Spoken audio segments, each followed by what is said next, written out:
Hoş geldiniz. Hoş geldiniz. Hoş geldiniz. Yani.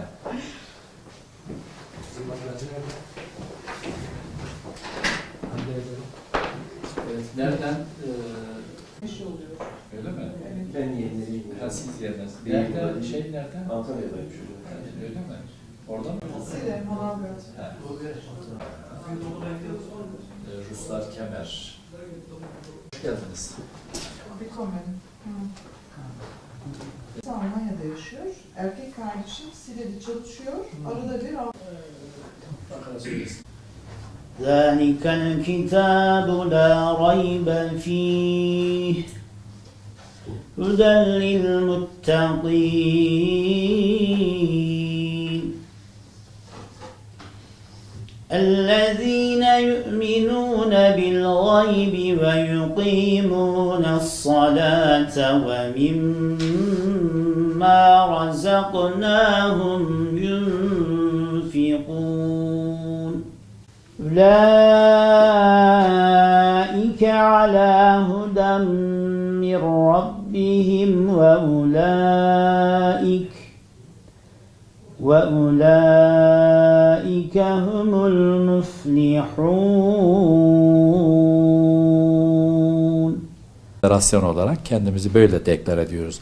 Onu şimdi tekrar etsin benim söylediğimi. Also, wenn du das wiederholst, was jetzt sagt, dann trittst du in den Eşhedü Eşhedü en la en la ilahe ilahe illallah illallah ve eşhedü ve eşhedü enne enne Muhammeden Muhammeden abduhu abduhu ve rasulü.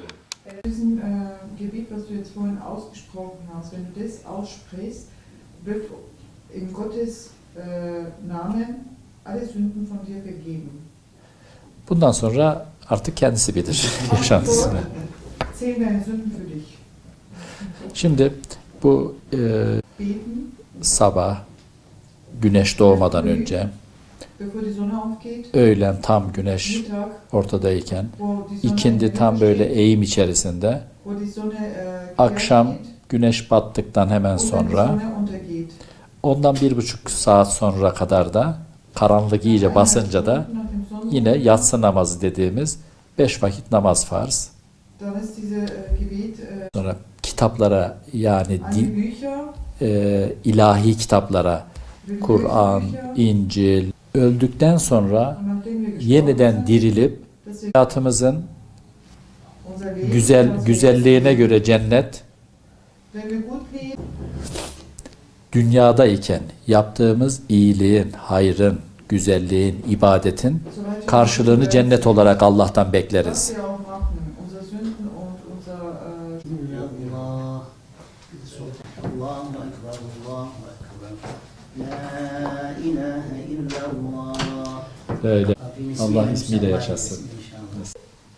Hello.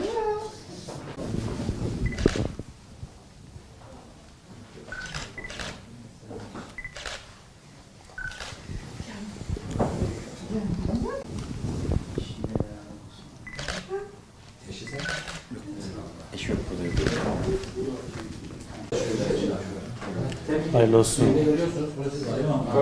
Bir numara veriyoruz. Tamam. Hayırlı olsun. Eyvallah. Yine bekleriz.